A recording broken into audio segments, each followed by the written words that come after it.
Alhamdulillah, tidak pernah berhenti kita memuji dan memuja Allah dengan penuh keyakinan kalau Allah subhanahu wa ta'ala sekarang sedang melihat kita karena dia maha melihat, mendengar kita karena dia maha mendengar, dan dia pasti benar dengan janji-janjinya. Semua orang yang bersyukur, berterima kasih padanya, pasti dia akan tambah. Dan siapapun yang kufur, maka siksanya sangat pedih. Kekal dalam surah Ibrahim, la in syakartum la azidannakum wa la in kafartum inna adzabi lasyadid. Maka kita selalu mengucapkan dengan lidah kita, dengan lisan kita, puji dan puja kehadirat Allah subhanahu wa ta'ala, dengan tujuan menanamkan keyakinan lebih dalam hati kita, dan juga yakin dengan janji bahwasanya orang yang berzikir kepada Allah akan diberikan balasan pahala olehnya tentunya. Selanjutnya kita panjatkan salam hormat kita kepada orang yang telah mengajarkan kepada kita Islam ini dan telah tertutup risalah langit, tidak ada lagi Nabi dan Rasul setelahnya. Manusia yang mengajak kita dan memperkenalkan tentang siapa Allah dan juga mengimani semua Nabi-Nabi dan Rasul yang sudah diutus sebelum beliau dan mengucapkan salam hormat kepadanya dijadikan ibadah oleh Allah subhanahu wa ta'ala. Maka kita pun mengejar apa yang sudah Allah janji dengan mengucapkan salam kepada beliau sallallahu alaihi wa ala alihi wa sahbihi wasallam. Pada malam ini seperti biasa di Rabu ketiga kita ada inspirasi hijrah, dan hari ini kita akan mendengarkan kisah seorang muallaf saudara kita, bagaimana kisah beliau dari biografi seperti biasanya, kemudian kisah sebelum masuk Islam, bagaimana hidayah datang, kemudian beliau masuk Islam, dan kemudian ditutup tentunya dengan bagaimana cara beliau bisa beristiqamah, berpegang pada Islam ini sehingga tidak murtad lagi dan tidak goyah juga secara keimanan, dan bagaimana juga upaya-upaya untuk bisa menyampaikan agama yang benar ini kepada orang-orang terdekat dari sanak kerabat ataupun lingkungannya. Dan insya Allah kita berharap dari kisah-kisah seperti ini bisa lebih menambah iman kita dan juga lebih meyakinkan bagi teman-teman yang belum menganut agama Islam kalau apa yang diajarkan oleh agama Islam adalah benar. Terlebih lagi orang-orang memang yang dasarnya seagama dengan beliau sebelum masuk Islam. Kita akan kenal lebih jauh insyaAllah tamu kita. Fadlal, antum mungkin kenalkan nama dulu dan asalnya, umur. Fadlal. Assalamualaikum warahmatullahi wabarakatuh. Waalaikumsalam warahmatullahi wabarakatuh. Langsung saja saja. Pertama emang agak nervous nih, nggak pernah ngomong banyak sini. Nama saya Dani Agus Suhansa. Alhamdulillah sekarang umur anak udah 44 tahun. Asal dari Jawa Timur, Arema, Malang Ustaz. Masya Allah. Gitu. Sudah berkeluarga ya? Alhamdulillah. Masya Allah. Ada anak-anak? Alhamdulillah. Masya Allah. Berapa orang? 6. 6. Masya Allah. Kalau berapa istri nggak usah ditanya ya. Biasanya kalau 6 itu masih 1 ya. Alhamdulillah. Ya. Kalau sudah lebih dari itu mungkin baru bisa ada 2 sumber atau 3 sumber ya. Baik, mungkin teman-teman di sini mau lebih tahu pada ini tentang masalah bagaimana kisah antum sebelumnya. Karena kita dengarnya ini antum seorang muallaf. Ya. Dulunya agama apa sebelumnya? Maaf, ini saya bisa ngomong santai ya biar saya nggak tegang juga. Betul, memang saya terlahir memang dari keluarga Kristen. Dibilang saya dididik dengan sangat keras, enggak juga sebenarnya. Tapi memang kebetulan saya dari 4 bersaudara itu yang memang paling aktif dari kecil. Kalau mungkin di sini ada teman-teman dari alumni yang dulu dari mulai sekolah minggu itu memang saya aktif gitu loh. Dulu kalau saya itu memang setiap Natal itu pasti akan nyanyi ke gereja-gereja ini, gereja situ, gereja sini, gereja situ. Jadi memang pada dasarnya dari kecil memang aktif di gereja. Berarti seorang aktivis gereja gitu ya? Sampai akhirnya mulai menginjak dewasa, remaja, sampai akhirnya emang saya bergelut di dunia musik. Memang fokusnya di gereja. Seperti itu Ustaz. Berarti keluarga semua dalam memang beragama Nasrani atau sebelumnya Muslim? Seperti apa nih cerita keluarganya? Jadi kalau keluarga saya ini emang dibilang nanu-nanu Ustaz. Dulu saya berpikir memang saya itu lahir besar dari keluarga Nasrani. Tapi begitu pas saya mendapatkan hidayah, saya mualaf waktu itu, ya saya cari dong nasab keluarga saya ini Kristennya dari mana aja. Ternyata yang mentok di cuman ibu saya, sama bapak saya.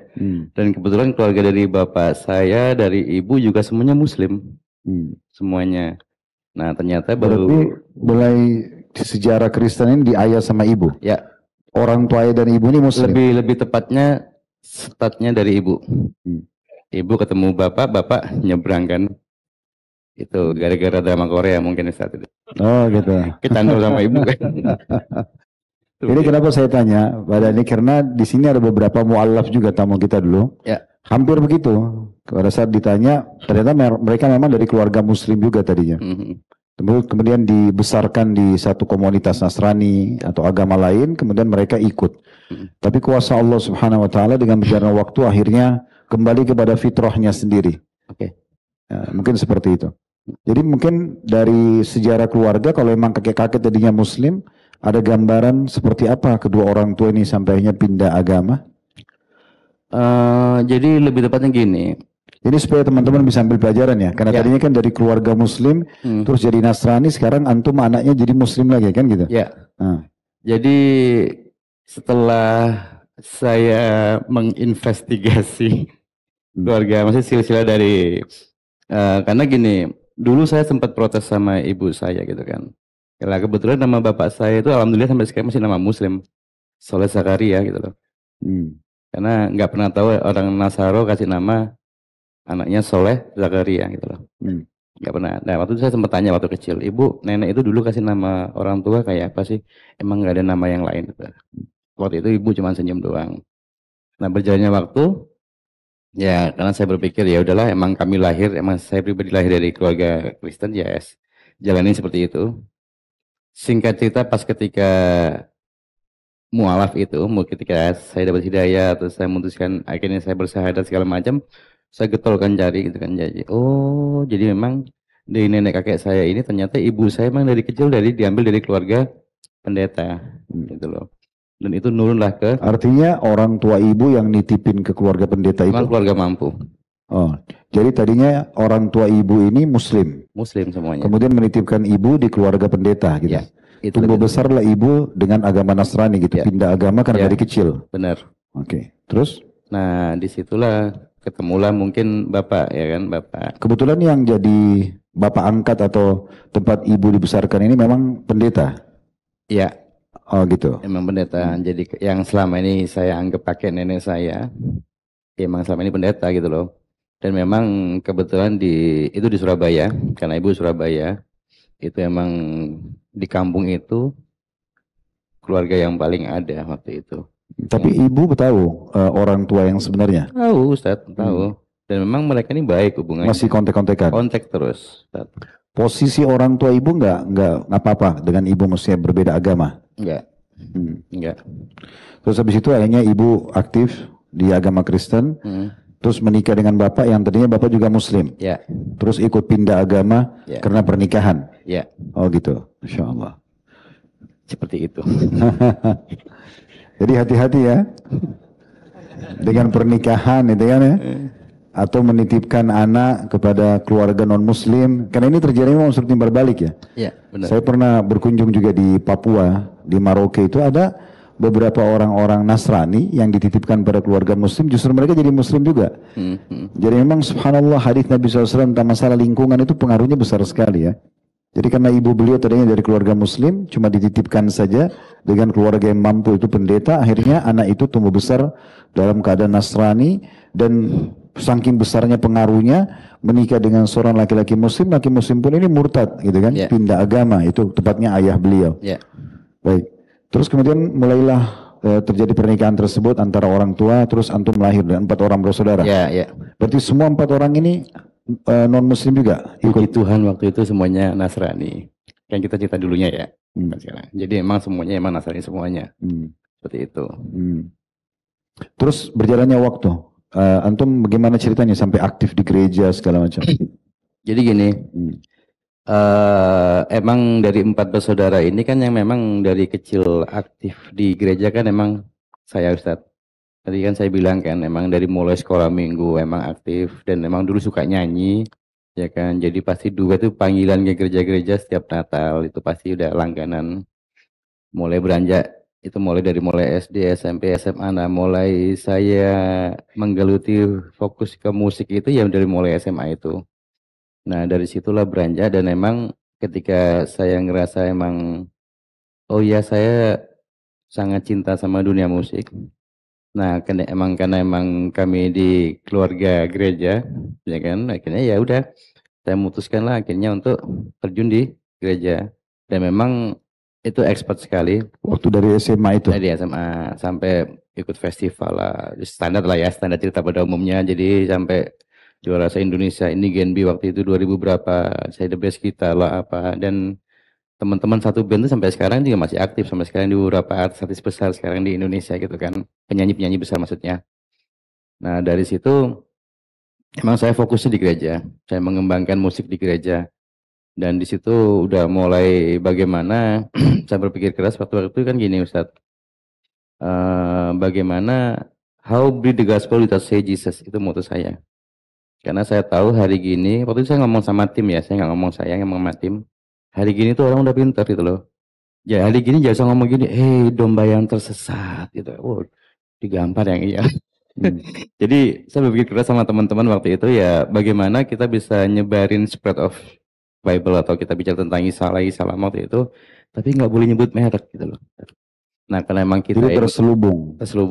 makanya karena emang kita ini emang kebetulan punya modal cuma musik, dan emang kita emang spesialisnya di situ ya. Saya bersama tim waktu itu kita bicara bagaimana ya kita bisa jangkau mereka ya dengan cara seperti ini ya melalui musik. Musiknya mau nggak mau kita rubah. Artinya pada saat mulai aktif di gereja itu juga terfikir untuk memurtadkan orang, kita masukkan dan memang, ke agama Kristen. Ya emang gini loh pada dasarnya kalau kita bicara ketika waktu pas saya masih di sebelah dulu di Nasaro dulu, ya memang selain emang mencari jamaah, kita bicara secara benefitnya waktu itu, ya mau nggak mau dakwah untuk mencakup memperluas jangkauan. Yang kedua, di sisi yang lain program kita ialah bagaimana kita bisa menyelamatkan domba-domba yang kesasarin lah, maksudnya kan bacanya gitu kan, bukan tersesat, kesasar. Nah itu, nah tunggu dulu sebelum jauh. Tadi waktu saya tanya antum 4 orang bersaudara, waktu itu agama Nasrani, antum sempat bilang puji Tuhan. Ini maksudnya masih menggunakan bahasa ini atau maksudnya mengingat masa dulu? Ana bilang ini bicara waktu itu. Oh ya. Jadi antum jangan salah paham ya. Bukan alhamdulillah, bukan puji Tuhan. Karena bukan bilang alhamdulillah ini. Momennya kan masih di keluarga Nasaro, Ustaz. Iya. Jadi supaya nggak salah paham. Ini soalnya live diikuti satu Indonesia nih. Jadi jangan orang pikir antum masih membawa masa-masa itu kan. Ya, jadi bukan memuji Allah dalam arti kata dengan apa yang kita fahami ya. Jadi tetap beliau alhamdulillah sudah malam supaya nanti kita dengar sebab hidayahnya. Baik, setelah itu akhirnya mulai terjun ke musik dan berpikir membuat satu tim untuk bagaimana menyebarkan agama Nasrani tapi tidak menyebut-nyebut Bible dan Yesus dan gitu-gitu ya. Oke, terus gimana langkah-langkahnya apa saja? Seperti apa yang dilakukan? Jadi kita berpikir bagaimana ya bisa, karena kan fokus kita kan emang ke youth ya, anak-anak muda. Jadi ya mereka sekarang ini demennya ya musik, ya kita fokusnya ke musik. Dan bagaimana musiknya gitu ya, kita mau nggak mau harus rubah musiknya. Kalau misal waktu itu arenya orang masih suka alternatif, mungkin ada yang suka Foo Fighter, musiknya saya rubah Foo Fighter banget. Ada yang suka Offspring, musiknya saya rubah Offspring banget. Berarti lagu gereja sebenarnya, lagu gereja balutanya musik seperti itu. Nah, misal lagi suka EDM waktu itu yang ajup-ajup. Lagu gereja yang dikemas dengan lagu-lagu yang lagi tenar di saat itu. Ya, itu seperti itu ceritanya. Ya, kalau antum pakai istilah tadi tidak semua paham soalnya. Kalau yang angkatan ini pasti sebagian ini banyak yang tahu ini. Anak yakin Ustaz. Nah, satu itu. Singkat cerita, dari konsep itu kan kita ngobrol sama tim semuanya ya. Ini waktu masih di kampung. Ini tim sukarela atau memang dibentuk oleh gereja nih? Sukarela. Oh enggak, jadi emang kita itu kan ketika kita bicara kalau maksudnya era secara sistem gereja kan kita ini pemain musik kan emang sukarela. Ya kita itu bahasanya gini, bahasa waktu itu Ustaz, ini biar nggak salah tafsir lagi. Jadi emang kita itu full pelayanan beneran Ustaz. Jadi kita memang benar-benar pelayanan. Jadi ya mau di mana aja, mau di kandang bebek juga kandangannya juga oke. Aduh, waktu itu kan maksudnya gitu kan. Ya hajar aja Yang pokoknya. penting nyebarin agama gitu ya. Ya, intinya itu. Intinya kita bisa bawa jemaat baru bahasanya gitu. Bawa jemaat baru, Tapi bawa pada saat bawa jemaat baru nggak dapat benefit dunia, nggak dibayar. ya ada istilahnya beda lah. Ada, tetap ada lah. Tetap Oh. ada. Cuman emang kalau saya pribadi fokusnya nggak di situ gitu loh. Karena emang mungkin ada sebagian yang memang mengambil sistem ini untuk menjadi benefitnya dia. Berarti program untuk menarik anak-anak muda non Nasrani ini kepada agama Nasrani tadi, program untuk menarik mereka dengan musik misalnya, itu inisiatif antum sama teman-teman tim ini. Ya, kita lah. Saya nggak bilang saya, tapi kita. Karena Sebelum jauh kita bahas itu, di waktu aktif di gereja, ada program-program lain enggak kira-kira untuk mengajak umat Islam masuk ke agama Nasrani? Selain tadi kan ini musik nih salah satunya. Ada program yang lain dalam misi kristenisasi? ya sebenarnya kalau di gereja itu sebenarnya pada umumnya ya, karena gini Ustadz, kita bicara realita faktanya ya. Kalau kita mau waktu itu ketika saya masih dulu, mau ngantem dari sisi mana itu nggak dapat loh Ustadz. Kita bicara masalah-masalah tentang bicara masalah ketuhanan gitu ya. Kalau kita ngomong masalah Almighty Sang Pencipta, kita fight di situ, tetap kalah Ustadz loh. Mau ngomong apa? Dibalikin, udah nggak usah banyak ngomong. Kamu aja 3 bingung banget itu. Jadi 1 gitu kan. Ya kita bicara masalah Trinitas misalnya itu kan. Artinya kalau dialog dengan Muslim di ketuhanan kalah. Susah. Gitu. Mau dari segi apa aja. Karena dan itu, Trinitas sama Esa gitu susah ya. ya jadi dan kita itu emang jadi gini. Bagaimana dulu itu berpikirnya ya. Kalau kita bicara secara data, secara fakta, secara akademis itu emang nggak pernah ketemu. Bukan nggak pernah ketemu, kita nggak pernah dapat celahnya gitu loh Ustadz. Karena kenapa saya bilang seperti ini? Ketika pas dulu kan kita itu sering pelayanan kemana-mana ya, pelayanan ke sini lah, pelayanan ke sana, satu tim pasti tim musik plus pendetanya, tim musik plus pendetanya dari mulai pelosok, dari Banyuwangi sampai udah kemana-mana lah. Berarti luar biasa tuh hikmah pendapat ulama tentang pengharaman musik ya. Karena ternyata program kristenisasi yang lebih banyak fokus itu di musik gitu ya. Ya. Jadi bagaimana mengajak mereka untuk mendengar musik, akhirnya mereka terpengaruh dengan itu. Ya. Ya, jadi pengharaman musik itu bagus banget ya. Supaya antum tidak mudah murtad itu ya. Ini salah satu argumentasi pembantahan yang bagus ya. Iya, silakan. Jadi seperti itu. Makanya kenapa melalui musik. Nah, banyak kan misal kayak saya lagi ngobrol sama teman-teman. Makanya pas ketika Hidayah itu datang sama saya. Makanya kalau kita bicara musik nih, ada sebagian ulama bilang musik itu haram. Ada sebagian ulama bilang musik itu ya, nggak masalah selama itu muatannya positif. Kebetulan emang saya pribadi memutuskan yang ke Haram. Kebetulan juga saya kan emang kan penggiat musik Ustadz.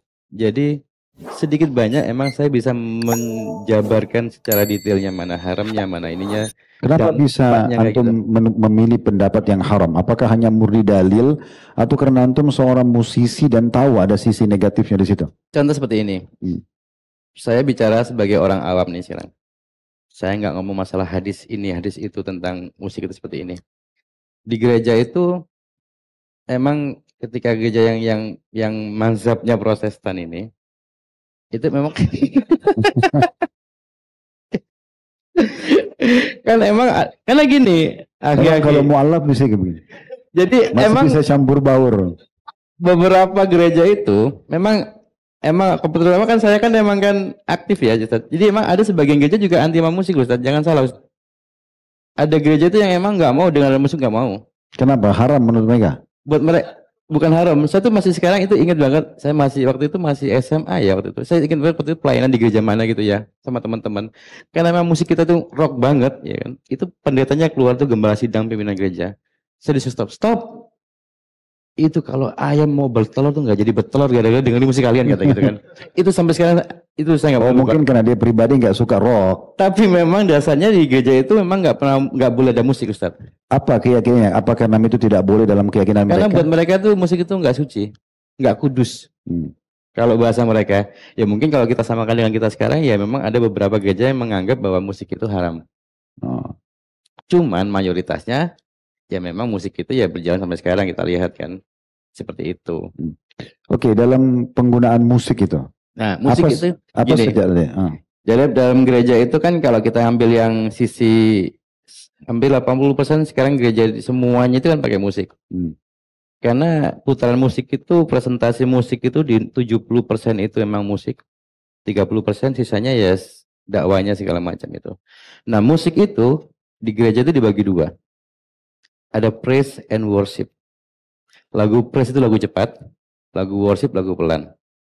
Jadi kita itu memang kita ngatur banget Ustadz. Jadi contoh lagu worship itu, lagu cepat bagaimana kita bisa mengambil atensinya mereka ini. Ya dengan cara seperti tadi, musik kita rubah dengan yang tren sekarang. Oh mereka seneng dong. Oh iya ini musiknya keren, enak juga ya, enak juga ya. Udah mulai poin satu kena tuh, enak juga. Nah masuk dong, mereka pasti aware dong. Walaupun mereka nggak ngerti artinya gitu kan? Iya pun mereka nggak tahu itu lagu siapa. Jadi kalau pas dulu pas zaman kita pelayanan, kita bikin musiknya sedemikian rupa, kita bilang sama teamwork, ajak teman kampus, teman sekolah, teman nongkrong, siapapun tuh yang non Nasrani. Sebenarnya sih kita nggak ngurujuknya ke Islam atau ke teman-teman saudara-saudara Muslim enggak. Cuman qadarulahnya yang datang itu hampir 90% mereka teman-teman dari Muslim. Karena mayoritas Indonesia kan Muslim.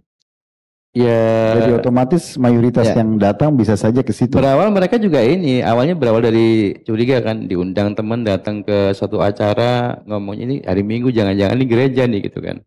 Jadi mereka datang, begitu mereka datang emang ada beberapa emang satu tim itu kita emang ada beberapa emang lumayan terkenal nih artis-artis ini. Yang tadi Ana bilang ke Ustadz waktu itu, cuman Afan, Ana nggak bisa nyebut nama, ya kan. Jadi terus mereka datang, ada artis nih, ada artis.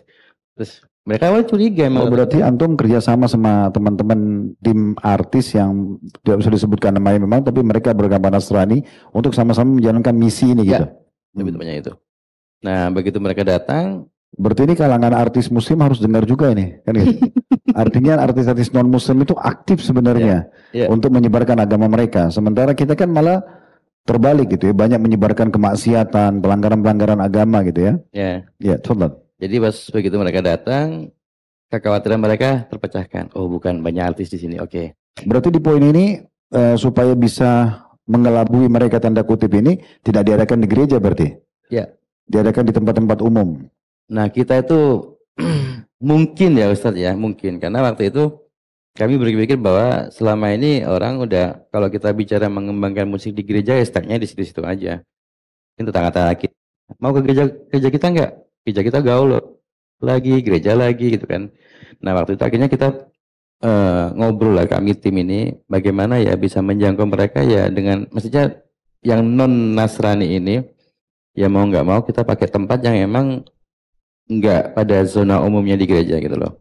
Nah kebetulan waktu itu kita pakai ada salah satu hotel di sampingnya mall di sini, itu tempatnya namanya Kama Sutra, tempatnya joget-joget OY gitu kan bahasanya kan. Nah ini cakep nih tempatnya nih, karena untuk menjangkau mereka, kalau kita undang mereka datang ya kita konser musik di mana, gereja diskotik gitu, kayak diskotik gitu. Nah seperti itu, seperti itu. Nah begitu kita pakai tempat itu, emang sangat-sangat hook banget itu loh. Itu waktu itu saya ingat banget ibadah jam 3, bahasa kita kan ibadah, emang kita kan konsepnya kan ibadah. Buat mereka konser. Oh nanti ada konser jam 3 nih. Mereka datang teman-temannya, hari pertama mereka datang, keren nih. Karena begitu musik itu jalan, kita itu udah emang out of context dari selama ini konsep gereja yang jalankan. Jadi begitu, mungkin di sini ada teman-teman atau saudara-saudara yang di sini yang dulu mualaf itu sekarang ini kan bisa gereja kan cuma datang nyanyi, tepuk tangan, nyanyi, musiknya jalan. Itu kalau waktu itu kita enggak, begitu musik dedel itu ada street dance-nya, ada parkour-nya, ada lengkap lah satu paket. Satu paket, ada yang lompat sini, lompat sana segala macam. Jadi begitu mereka datang kaget juga kan. Jadi mau memurtadkan orang pakai musik di diskotik. Tambah tadi. Penari-penari juga. Tambah itu tadi. Minuman keras segala macam. Enggak yang itu. Oh itu enggak. Harap. Tapi kan di diskotik. Antum bicara haram tapi di diskotik gimana? Kan konsepnya. Makanya saya bilang tadi lengkap satu paket. Biasanya kan saudara soalnya itu. Ya. Diskotik, perempuan, minuman keras gitu ya. Oke. Jadi dibuat konser, tapi dia bukan di gereja, musik cuma dipakai diskotik gitu ya. Seperti itu. Berarti memang yang jadi sasarannya adalah orang-orang memang, kalaupun muslim berarti yang lalai. Ya. Otomatis kan mereka masuk ke diskotik tahu itu adalah kemaksiatan. Dan gitu ya. gampang-gampang di pelintirnya Ustaz. Oh gitu. Nah dari situ kan musik berjalan nih. Kita kembali yang ke musik tadi ya. Jadi musik itu kan dibagi dua, praise and worship. Jadi lagu praise-nya itu untuk mengambil aware-nya mereka. Sampai akhirnya mereka dapat nih, wah ini keren, ini keren, ini keren.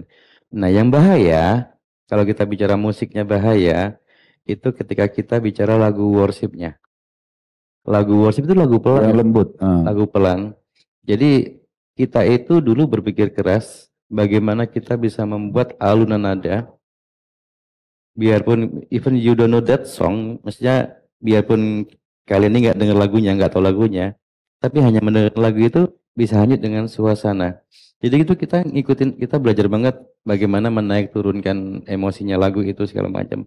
Dan emang pada dasarnya gini, kalau kita bicara general umumnya lagu gereja itu kan pasti kayak apa ya? Jadi lagu itu kan diulang-ulang terus, Ustaz. Lagu itu kan diulang-ulang terus. Jadi misalnya lagu ini lagu pelan nih ya. Lagu pelan nih. Udah, ketika lagu cepatnya udah dapat semuanya, masanya udah dapat, diantem lagu pelan, ya pendinginan maksudnya kan. Begitu putaran pertama mereka nggak tahu lagunya. Tapi nadanya enak. Putaran kedua nadanya udah mulai nempel di sini di kepala. Putaran ketiga itu kan kalau kita lagi ibadah kan ada OHP untuk ngasih teksnya. Terus ada yang namanya worship leader itu pemimpin pujiannya, pemimpin yang nyanyi itu. Dan lagi itu akan diputar-putar terus, diulang-ulang terus sampai itu benar-benar bisa nancep. Jadi ketika orang yang datang itu pertama dia nggak tahu itu lagu apa, yang taunya lagu ini enak aja kan. Lama-lama, nanti yang ketiga, keempat, putaran kelima itu pasti ada beberapa 2-3 orang itu pasti akan hands up, angkat tangan gini. Seakan-akan dia itu langsung, damai banget nih. Ini lagu luar biasa. Itu banget. berarti domba itu. Ya, domba yang hilang tadi. Yang kecemplung tadi itu. Langsung dikasih tali itu ya. Nah, ambil lasonya, putar dilempar gitu kan. Dikeret. Terus di mana itu? Di follow up di mana? Nah, biasanya yang setelah hal-hal itu kan kita bisa tahu nih misalnya beberapa yang datang itu 1 atau 2, 3 orang. Nanti pasti akan ada follow up-nya. Nah, dari situlah baru kita bisa mulai menyusupkan tentang kasih Kristus lah bahasa waktu itu kan, bahwa Yesus seperti inilah, Yesus seperti itulah, bahwa kamu dari mana? Misal, kebetulan dari Islam. Nah, baru kita patahkan akidah-akidah mereka dengan banyak hal. Apalagi kalau bicara tentang Rasulullah SAW, itu pasti akan hancur figur beliau waktu itu kan. Saya juga waktu itu kan, kalau ngomongin tentang Rasulullah SAW, habis-habisan. Lebih akhirnya ngantem secara logikanya buat mereka dapat kan. Itu murni penyampaian argumentasi begitu atau ada diiming-imingkan kalau dia murtad dikasih sesuatu misalnya? Kita kalau dulu nggak tahu mungkin di sebelah-sebelah yang lainnya. Cuman kalau kita kan memang kan benar-benar menyelamatkan jiwa-jiwa baru bahasanya kan gitu kan. Menyelamatkan jiwa-jiwa baru, bagaimana kita menjadi terang, lilin terang bagi kegelapan di sekitar kita. Ya memang benar-benar kita ngantemnya secara akidah gitu loh. Sampai akhirnya mereka, iya benar juga ya, secara logika, iya benar juga. Program ini bisa memurtadkan orang dalam 1 pekan berapa orang kira-kira? Luar biasa Ustaz. Saya nggak bisa nyebutin, dan itu banyak.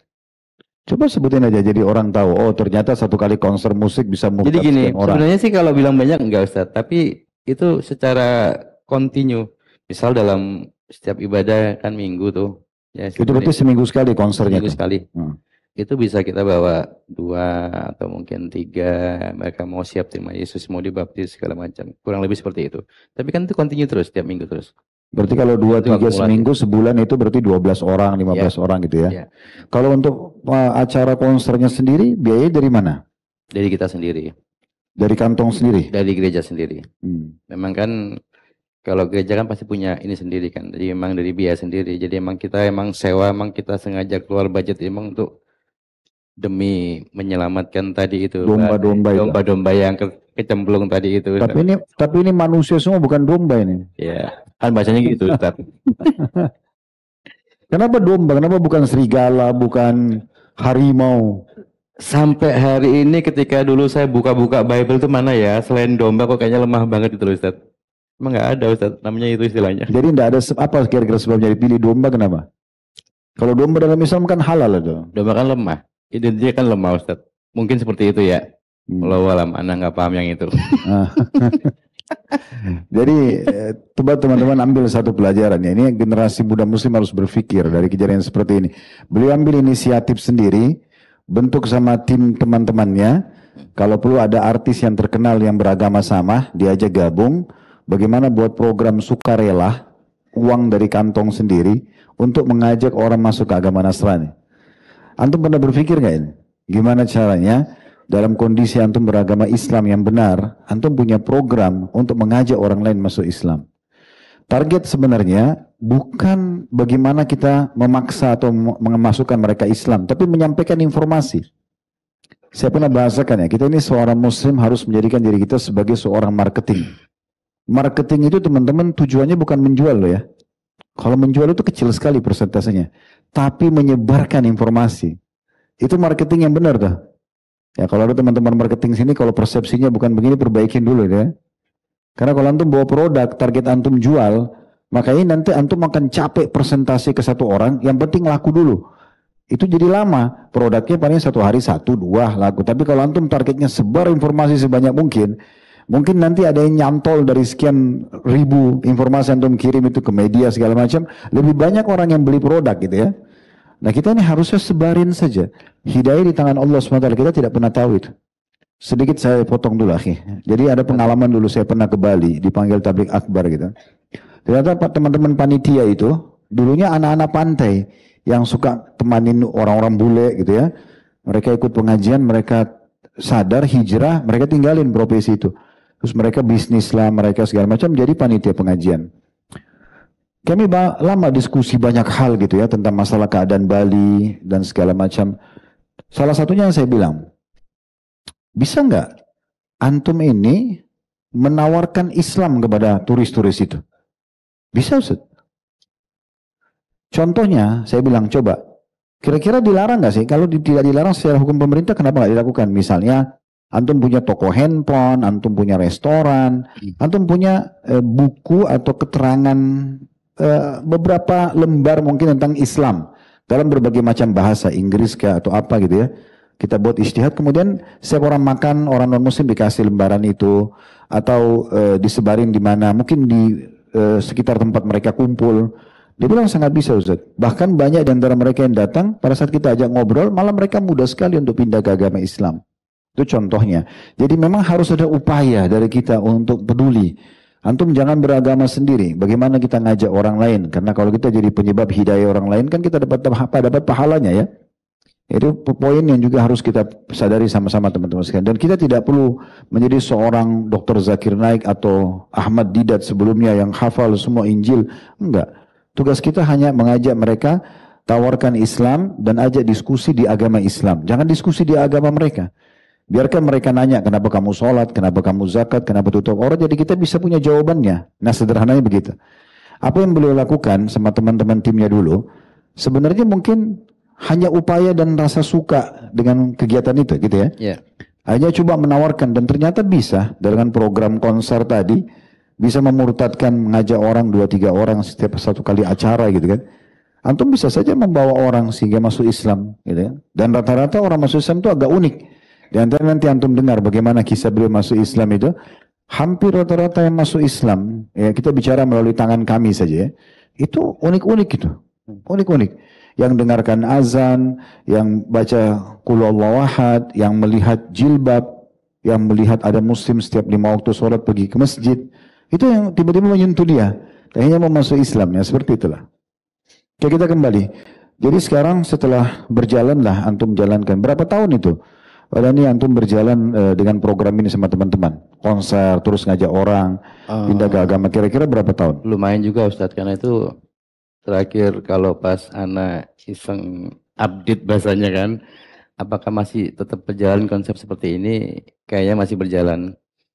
Waktu pas zamannya anak itu juga kurang lebih ya hampir 2 tahun, dari mulai pertama kali anak datang ke pusatnya tempat gereja kita untuk di Jakarta itu waktu itu unitnya cuma 4 biji doang, kasihan banget ya itu. Barulah waktu itu kita kontak-kontak, kita bikin konsep seperti ini dalam waktu kurang lebih setahun itu. Ya nggak sampai setahun lah, konsep berjalan, kita pakai sewa tempat mahal, bayar mahal emang. Bukan kami sih, tapi gereja mewadahi semua itu dan mengeluarkan biaya semuanya itu, kami yang menjalankan konsepnya. Jadi kita bayar tempat itu segala macam, dan dari situlah langsung kayak yang datang itu multiply semuanya, itu langsung datang naik dan gede. Sampai akhirnya diusir sama pihak hotel karena memang mengganggu kenyamanan. Bayangin acara jam 3, konsernya jam 3, itu jam 12 tuh semuanya banyak banget. Sempat waktu itu banyak infotainment datang juga. Makanya mungkin agak sedikit, aduh ini terlalu mengganggu privasi tamu. Nanti pindahlah akhirnya. Nah pindahlah waktu itu ke salah satu mall di Jakarta. Dan itu berjalan sampai sekarang. Kayaknya ya. Saya rasa mungkin ada poin juga teman-teman sekalian. Yang saya lihat masih kurang di masjid-masjid kita di Indonesia ini. Tidak semua masjid menyiapkan satu ruangan mungkin ya. Satu tempat untuk memperkenalkan Islam. Misalnya masjid ini, mereka teman-teman di sini menerima siapapun non-muslim yang mau nanya tentang Islam. Saya ingat dulu saya waktu ke Jepang atau di Tokyo, saya datang ke masjid yang paling besar. Mana masjid paling besar? Saya tanya teman-teman saya diantar. Ya itu lantai 2-nya masjid, lantai 1-nya itu memang kayak ruangan-ruangan kelas, dan setiap hari Jumat mereka buka peluang dan diiklankan resmi. Semua non-muslim boleh datang tanya tentang Islam. Jadi mereka datang belajar tentang Islam. Dan hampir negara-negara non-muslim yang kita minoritas itu banyak itu. Yang agak unik, kenapa kita di Indonesia yang kita mayoritas, kita tidak punya program itu. Sehingga sebenarnya kita berikan kesempatan mereka untuk banyak bertanya tentang Islam gitu ya. Kita tidak butuh ruangan besar. Jadi sekitar masjid mungkin yang kita bisa buat gitu. Oke, mungkin sedikit lebih dalam. Nanti habis ini kita azan langsung iqamah seperti biasa. Kita mungkin lebih kepada ini setelah antum aktif seperti itu. Kira-kira apa yang membuat? Ini kan seorang aktivis ya. Antum punya inisiatif sendiri, antum yang membentuk tim untuk mau mengajak orang masuk ke agama Nasrani.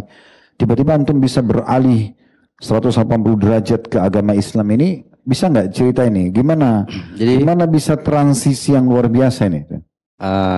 Ini 3 momen ini yang emang buat saya sampai sekarang itu, Masya Allah, Ustaz. Mungkin buat teman-teman di sini momen 3 ini biasa, tapi buat saya ini pertama kali saya ngerasa saya dipegang sama Allah, saya dipegang ketemu sama Allah. Jadi seperti biasa, momen pertama ini Ustaz, jadi ketika pas lagi getol-getolnya kita aktif di pelayanan itu, musik kita pikirkan bagaimana. Di saat yang bersamaan ketika saya lagi jalan nih Ustaz, lagi jalan aja di mana aja, lagi jalan naik motor kah, lagi bawa mobil lah. Setiap kali saya lihat gambar Ka'bah, di situ masih ada gambarnya orang tawaf tuh. Di saat yang bersamaan ketika saya lihat gambar Ka'bah dan orang tawaf itu air mata saya langsung jatuh. Dan saya nyadar Ustaz, ngapain dulu lihat ginian kok. Langsung maksudnya tanpa ada sebab, setiap lihat Ka'bah ya, dan selalu di mana aja, apapun itu, tanpa apapun. Jadi setiap Ka'bah di mana aja, mau di handphone kayak mau di TV, di jalan, banyak kan di travel umrah kan banyak tuh. Setiap lihat gambar Ka'bah dan orang tawaf pasti langsung ini air mata genang terus netes. Berarti kita perlu kasih saran nih semua yang punya travel haji umroh, gambar Ka'bah gede, ya? Jangan lupa itu ya. Jadi ternyata beliau lihat gambar Ka'bah nangis. Jadi yang saya rasakan gereja gitu ya. Yang saya rasakan gini Ustaz, setiap kali saya lihat gambar Ka'bah dan orang tawaf itu saya kayak sedang minggat puluhan tahun. Terus saya kangen pengen pulang gitu loh Ustaz. Masya Allah. Itu perasaan yang saya rasakan di mana aja ketika saya lihat gambar Ka'bah. Pasti kayak gitu. Jadi kenapa sampai netes air mata itu, saya nyadar loh ngapain sih kok lihat gini. Tapi yang saya rasakan itu kuat banget, kayak saya sedang minggat puluhan tahun. Sekarang pengen pulang, itu poin satunya. Yang pertama kali antum melihat gambar Ka'bah itu tuh di mana? Apa? Travel haji umroh? Travel umroh waktu itu. Travel umroh. Jadi pas lagi jalan gitu, setelah lagi jalan terus lihat ada pas lagi macet waktu itu dari Jakarta kan lagi macet. Samping saya nih persis waktu itu. Saya liatin Ka'bah gitu kan, ada gambar Ka'bah. Terus udah begitu saya lihat tuh kayak dek itu loh perasaan saya. Itu tahun berapa tuh? Itu 2014, 2015 kalau nggak salah. 10 tahun yang lalu berarti ya? Ya. Pokoknya langsung begitu. Oke, itu momen yang pertama. Momen pertama. Momen kedua, jadi ada beberapa Iya sampai sekarang artinya kan ada beberapa masjid kan sebelum azan kan putar murotal tuh. Ya sebenarnya kalau buat saya aktivis gereja kan ya paham lah, itu bahasa Arab, ya, pasti itu Al-Quran lah, itu kan. Yang diputar kan pasti itu kan. Lagi-lagi Ustaz. Jadi ketika saya dengerin murotal itu, ya saya kan nggak tahu, ya saya tahu itu Al-Quran dibaca itu aja, bentuk MP3 mungkin apa. Lagi-lagi ketika saya dengerin murotal itu air mata juga netes lagi gitu loh. Jadi mendadak drakor saya ini. Dikit-dikit melo gitu kan. Ini apaan sih gitu loh. Tapi itu mendengar Al-Quran nangis itu, baru kali itu. Sebelumnya enggak Ustaz. Sebelumnya dengar Quran biasa aja? Lah biasa aja Ustaz. Maksudnya kan emang hal yang biasa. Apalagi di kampung saya ini kan emang kan. Bahkan kadang-kadang masih ada su'udhannya ya. Nah, dengar itu. Quran mungkin su'udhan. Ya. Pokoknya dengar murotal langsung di masjid ya. Karena emang saya nggak punya kan ngapain juga saya download. Tapi sebelum itu Pak Lain tidak pernah berdoa sama Allah misalnya memang mau cari kebenaran atau nggak ada. Tiba-tiba aja lihat Ka'bah momen pertama sering nangis. Terus dengar tilawah, gitu juga nangis. Ya. Waktu pertama kali dengar tilawah yang tersentuh tuh di mana? Musola, di masjid. Di masjid juga, samping rumah. Oh, samping rumah. Berarti rumah antum sebelah masjid? Yang di Jakarta kebetulan jaraknya sekitar ya 100 meteran. Cuman kan kenapa dengar karena toan itu langsung ngarah ke rumah. Jadi, nah itu tambahan informasi ya. Jadi toanya itu harus menghadap kemana-mana. Langsung face to face Ustaz. Tapi tilawah, jangan teriak-teriak sembarangan di situ ya. Itu. Nah, oke, momen yang ketiga apa? Ya, momen ketiga ini yang paling luar biasa buat saya. Jadi gini, ini azan ceritanya. Rumah saya di Malang ini, kebetulan rumah saya itu nempel sama musola. Ya kan. Jadi sebenarnya kalau bicara tentang semua yang berbau Islam, buat saya dari kecil sudah biasa. Apalagi dengar azan, udah kayak alarm Ustaz. Kan nempel rumah kami kan. Jadi mulai subuh, zuhur, asar, maghrib, isya itu dewer suaranya gitu kan. Dari kecil kan. Jadi tanpa harus menjadi seorang muslim, ya saya hafal gitu loh. Secara 5 kali sehari saya dengarkan. Berarti boleh kita suruh antum azan sebentar nih. Kan musisi suaranya bagus berarti. Nggak semua musisi bisa nyanyi Ustaz. Nah satu itu. Terus siapa tahu lebih kena kalau azan gitu kan. Terus yang kedua kan saya kan emang kan telinga saya ini kan emang telinga musik, profesional musician. Jadi saya berpikir bahwa tanpa harus menjadi muslim saya bisa ngebedain Ustaz. Maaf sebelumnya, mana azan yang asal-asalan, ya kita harus terima faktanya seperti itu. Azan yang mana yang ngeresapin gitu. Iya kan, ada yang asal-asalan, terus ada yang apa ya, buat kalau bahasa saya waktu itu sember banget suaranya, udah gitu asal bunyi aja, itu maksudnya tanpa harus menjadi seorang muslim saya bisa tahu ini ngawur, ini enak, oh ini bener azannya. Ya kan, ditambah tapi kan lagi. lafadznya sama semua. Berarti sekarang yang dinilai adalah suaranya. Ini kita bicara nadanya. Okay. Karena kan profesional musiknya kan. Langsung itu benar loh dalam Islam. Karena yang pertama mimpi azan itu namanya Abdullah, sahabat Nabi. Dia mimpi lafadz azan itu. Begitu dia laporkan ke Nabi, Nabi bilang, ajarkan kepada Bilal karena Bilal lebih indah suaranya daripada kamu. Memang itu. Jadi harus yang azan memang yang suaranya indah. Jangan antum karena mau ngejar keutamaan azan, oh nanti hari kiamat paling dikenal, semua yang dengar suaranya jadi saksi hari kiamat. Saya mau azan, kalau suara antum membuat orang malah takut ke masjid. Jadi harus ngalah ya, harus memang yang bagus suaranya persilakan, kecuali antum sudah melatih diri. Ya. Nah setelah itu kan subuh, saya pulang dari studio waktu itu. Jadi yang antum dengar pas tersentuh ini suara yang bagus atau suara yang nggak bagus nih? Ini pas kebetulan pertama kali saya dengernya pas suara yang nggak bagus, Ustaz. Emang bener. Jadi awalnya kan saya pulang waktu itu inget banget pulang dari menjelang subuh. Menjelang subuh. Ya biasa kan kalau anak-anak bandnya kan kategori bangsa vampir ya. Tidurnya kan kebalik nih. Nah emang waktu itu saya nyampe rumah sekitar jam 4 pagi. Terus sampai rumah saya buka laptop, saya ngecek lagu-lagu kerjaan itu. Azan tuh bunyi kan. Tadi saya bilang kan 100 meter, tuanya ngarem ke saya kan. Terus saya denger kan. Dan udah ini nggak enak lagi suaranya gitu kan. Tapi yang saya kerjakan itu laptop saya tutup, saya buka pintu rumah saya, terus saya duduk ini, saya dengerin tuh. Saya dengerin semua sampai detail dan saya ngomong Ustaz, ini hal paling bodoh yang saya lakukan dalam hidup saya, ngapain dengerin azan gitu loh. Udah nggak enak sempir pula gitu, tapi didengerin sampai selesai gitu loh. Oh berarti ada manfaatnya juga yang tidak bagus suaranya. Ya. Itu Ustaz. Jadi saya dengerin semuanya itu kan, dengerin dan sampai habis itu. Tapi ada momen yang buat saya agak ini, jadi ketika pas saya sambil dengarkan itu, jadi mungkin, bukan mungkin ya, Allah kasih jalannya kan luar biasa skenario buat saya. Pas adzan itu sember atau apa, sama Allah mungkin itu telinga saya. Jadi kamu jangan koreksi itu nadanya jelek, tapi dengerin setiap lafaznya ini. Ya. Selama itu berjalan tuh adzan, saya dengerin, saya perhatiin semua setiap detailnya semuanya. Dan itu jantung saya udah mulai berdebar. Dan saya udah mulai, baik lagi kayak 2 momen yang tadi, mata saya, air mata udah mulai bergenang lagi. Lagi bergenang lagi air mata saya kan. Ini waktu berdekatan semua Pak? Kenapa? Maksudnya melihat Ka'bah itu, momen antara dekat semuanya. Kemudian tadi dengar tilawah dengan dengar azan, ini waktu yang berdekatan? Mepet, semuanya dekat. Artinya hari yang sama, beda? Beda. Karena begitu pertama kali lihat Ka'bah, saya langsung kayak tadi tuh pengen. Itu di Jakarta? Jakarta semuanya. Saya mencoba untuk menolak. Saya bagaimana menjauhkan dari perasaan ini semuanya. Dan itu nggak bisa, semakin saya menjauhkan semakin di sini nih. Nah kan, pas itu momen pertamanya. Setelah itu lama surat tilawah itu. Nah yang gongnya ini, begitu pas selesai azan, itu saya diem kan. Tapi udah secara nggak langsung ini mata udah mulai rembes ya. Terus begitu pas mau sholat nih ceritanya Ustaz, sholat jamaah, habis qomat waktu itu saya ingat banget. Terus antum masih di rumah waktu itu? Masih di rumah. Oke. Anda buka pintu rumah, karena emang langsung ada berdepan. Begitu pas imamnya takbiratul ihram, Allahu Akbar, itu wallah, itu jantung saya langsung berdebar.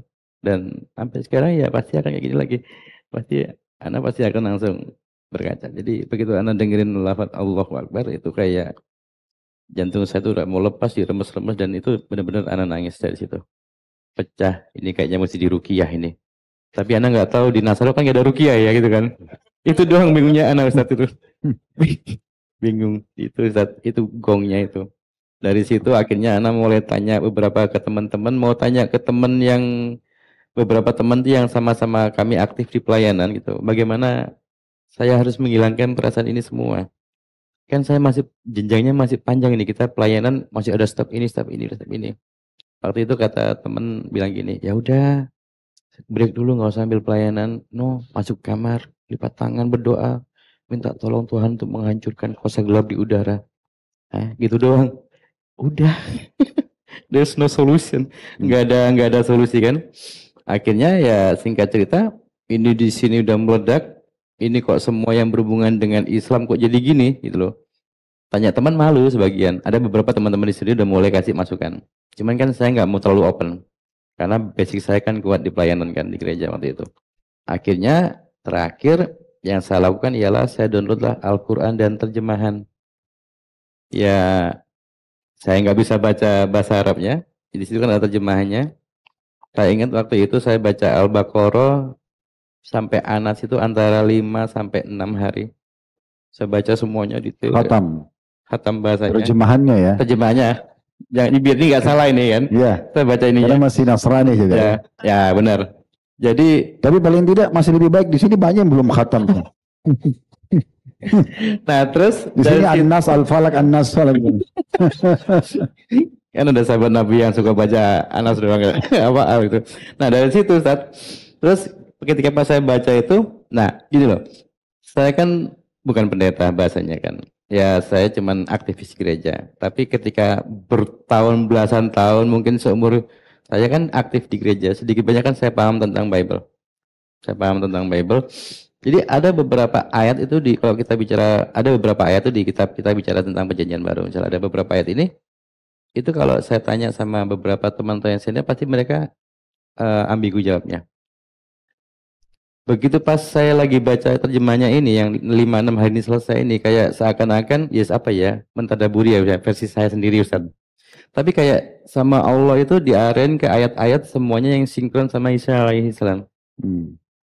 Itu wallah selama ini saya itu kan namanya dari kecil ya. Itu inget banget itu kayak kurang lebih 4 hari saya nangis kayak bayi, sengguk-sengguk segala macam. Saya cuma ngomong gini dong, selama ini saya dari kecil pelayanan sampai gede itu ternyata Afan, maksudnya ini saya nggak ngomong ajaran tentang Isa alaihi salam, tapi selama ini saya tuh hidup dengan konsep apa yang gereja itu bangun gitu loh. Jadi selama ini saya mengerjakan apa yang gereja ajarkan, bukan yang Isa ajarkan gitu loh. Kebanyakan berantakan di situ saat benar sampai akhirnya waktu itu 4 hari saya nangis sesenggukan sendiri. Ya sampai akhirnya finalnya ya saya sadat sendiri waktu itu. Akhirnya syahadat sendiri. Syahadat sendiri. Gak ada yang pandu. Gak ada yang pandu. Berarti udah tahu syahadat waktu itu? Ya udah familiar dong Ustaz. Oh. Familiar banget maksudnya kan saya baca ini kan. Kadang kan itu lihat YouTube gitu kan di saat jeda-jedanya ketika saya lagi baca-baca itu lagi pas pertama kali bacain Al-Baqarah sampai Anas itu kan ada ketika pas berhenti saya diam buka YouTube tuh mulai. Saya boleh lihat tuh beberapa yang di luar-luar tuh yang syahadat-syahadat itu kan. Oh ngucapin asyhadu alla ilaha illallah segala macam itu kan. Akhirnya hari keempat itu udah itu kayak ada memang ada satu ayat, ada beberapa ayat nih. Jadi yang selama ini yang saya paham, bukan paham, saya paham beberapa ayat di Bible itu yang ini ngerujuk ke satu objek gitu ya, macam jadi satu figur gitu, satu figur besar. Tapi ketika saya bahas di bab ini, itu pasti nggak akan ada yang bisa, bukan nggak ada yang bisa jawab, tapi akan jawabnya kemana-mana. Ketika pas saya di sini waktu itu ingat banget ketemu di Al-Maidah 116. Itu bicara tentang Allah sama Isa alaihissalam kan. Tentang apakah kamu sama Maryam itu menyebut Tuhan bikin macam. Itu kejawab selama ini pertanyaan saya ada satu ayat di Bible itu kalau nggak salah di Matius 7 ayat 21 sampai 23. Ini dua ini matching buat saya gitu loh. Buat saya ini kayak nampol banget. Kenapa? Di Matius 7 21 sampai 23 ini bilang gini. Nanti di hari pengadilan, hari akhir, judgment day, itu akan kata Isa alaihissalam akan banyak orang datang kepadaku bahwa Tuhanku, ya Tuhanku, bukankah kami menyebut nama kami melakukan mujizat dengan namamu, kami menyembuhkan orang sakit dengan namamu, kami melakukan ini itu dengan namamu. Pertanyaan saya cuma simpel. Mungkin kita sering lihat kan kayak orang-orang mungkin teman-teman dari Nasain dulu kan, kayak misal kita lagi berdoa ngusir setan dalam nama Yesus, setan pergi segala macam. Pertanyaan saya cuma satu waktu itu. Saya nggak pernah tahu ada ustadz yang dalam nama Yesus, nggak pernah tahu, nggak pernah lihat kan. Jadi ayat ini skupnya ke kami sendiri waktu itu. Nah di ayat itu ketika pas ayat itu Matius 7 23 itu ketika ayat pertama bilang melakukan mujizat menggunakan nama bla bla bla bla, endingnya Isa alaihissalam bilang gini, hai nyala engkau dari hadapku pembuat kejahatan, aku nggak kenal engkau semuanya. Itu yang ngomong Isa sendiri, ngomong ke orang banyak tadi itu. Itu sampai dulu tuh buat saya tuh nempel banget itu ayat. Jadi ketika pas orang-orang hebat ini melakukan mujizat dengan nama Isa alaihissalam, terus ayat terakhirnya Isa ngomong, nyala engkau dari hadapanku, hei pembuat kejahatan, aku nggak kenal engkau semuanya. Lalu sini mereka ini siapa gitu loh. Nah kebacalah ketika pas saya bahasanya terjemahan itu lagi getol-getolnya bab Al-Maidah 116, saya stop di situ ketika hari penghakiman.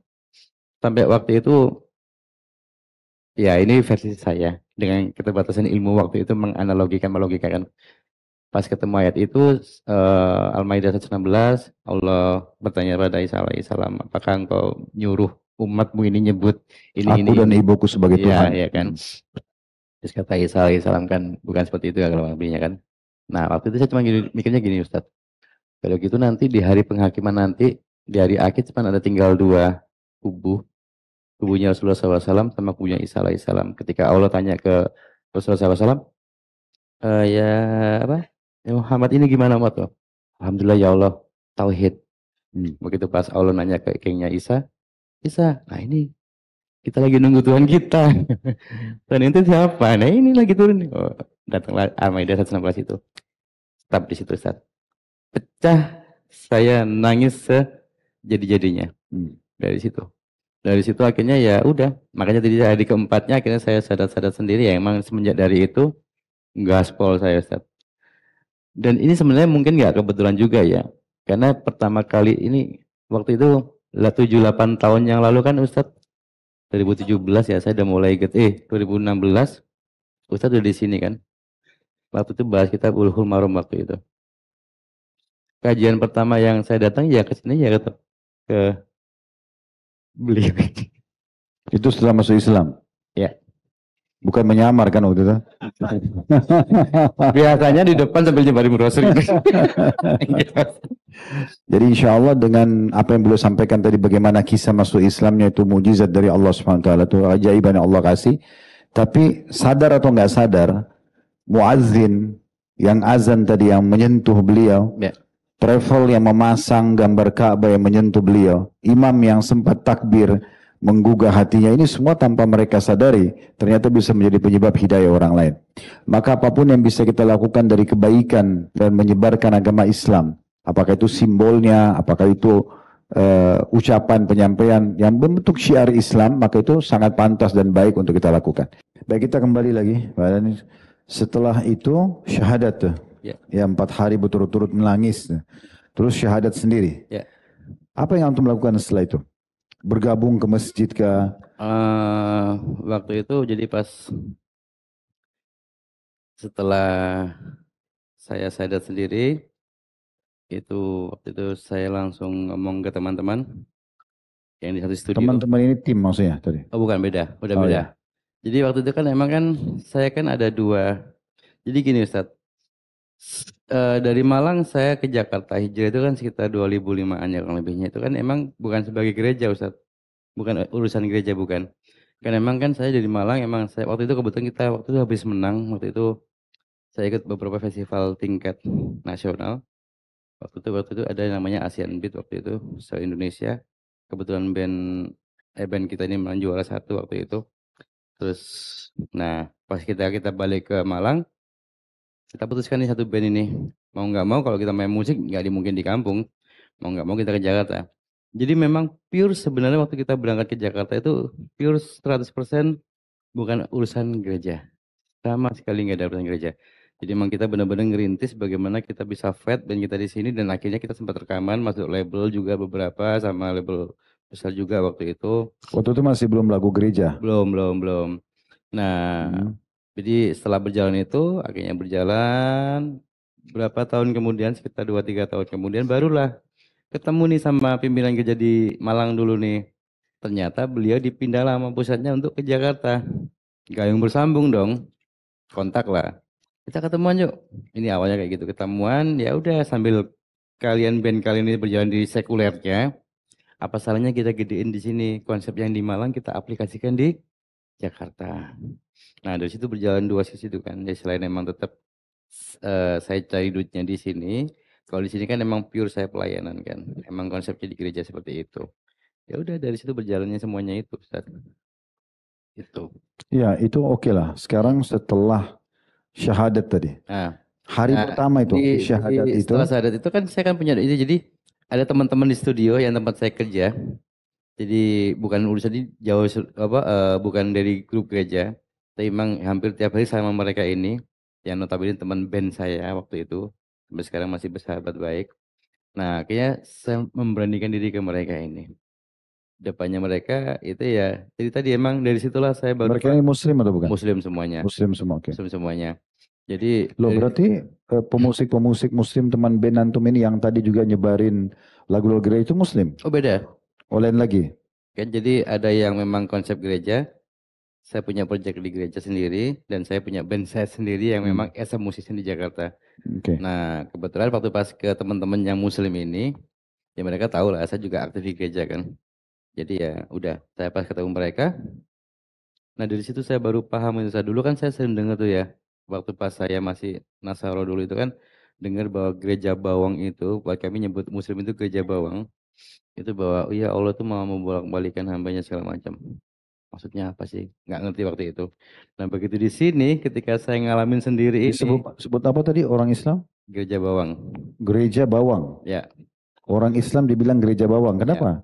Ya buat kami ya, waktu itu kalau saya, orang tua saya sendiri. Karena kan bentuknya kubah kan kayak bawang. Ya, jadi kita waktu itu kasih istilahnya ya gereja bawang. Seperti itu kan kubahnya seperti itu. Tapi kan. masjid tidak makan gereja sama mereka? Istilah aja. Jadi sebenarnya kita punya beberapa clue biar nggak langsung straight sama yang bersangkutan. Jadi kita pakai istilahnya gereja bawang lah, apalah seperti itu. hanya untuk trik aja biar nggak langsung, itu masjid, oh enggak. Iya, iya. Kita nggak mau ada konflik waktu itu kan, gitu seperti itu. Nah, ketika pas saya ketemu teman-teman ini, disitulah emang benar-benar, jadi dikit-dikit